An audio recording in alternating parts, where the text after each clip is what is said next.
Keira Knightley, it's so lovely to speak to you about The Aftermath. Congratulations. Thank you. Something that I noticed about this part, we've spoken before on the carpet about how a lot of your roles have quite subtle emotions. This was such an emotionally intense part for you. Yeah.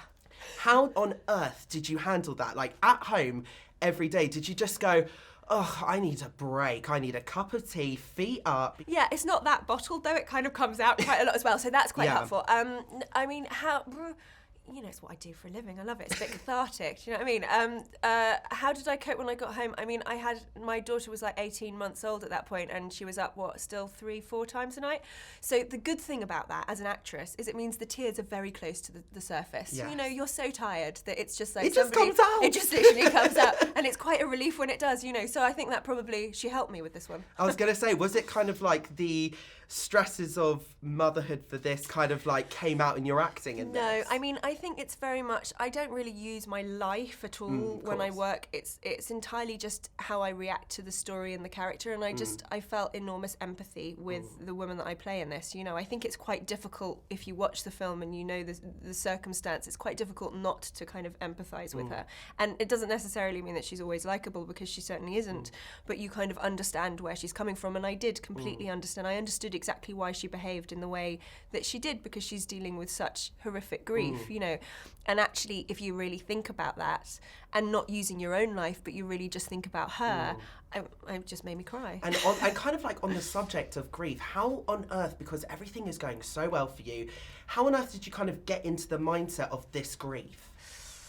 It's my job. So I just, I think that was it, really. It's kind of that's what I do.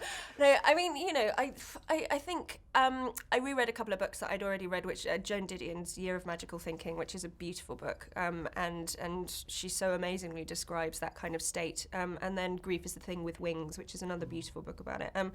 And read a couple of kind of bits online. I didn't do very much research on this though, because I do think, I think as an adult, if you've loved, you know the fear of loss. You know where that sits in you. I think it's actually a very easy thing to tap into. Most people are frightened of losing the people that are closest to them, and I think as an actor, the only thing that you don't need to be very bright, you do need to have empathy.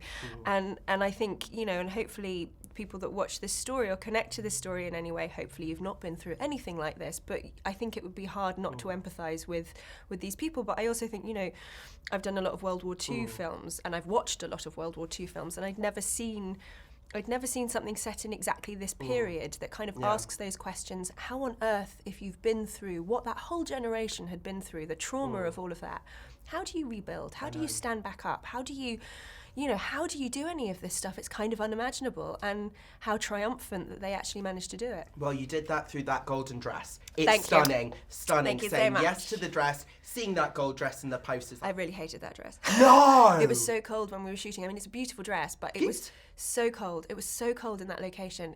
So we were in Prague, and it was the coldest winter since 1937.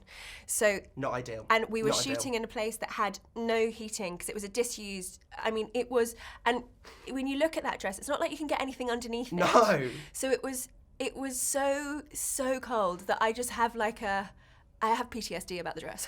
No. Look about the dress. I nearly lost my toes. Has that been like the most traumatic It dress was the of your most. life? It was the most traumatic dress of my life.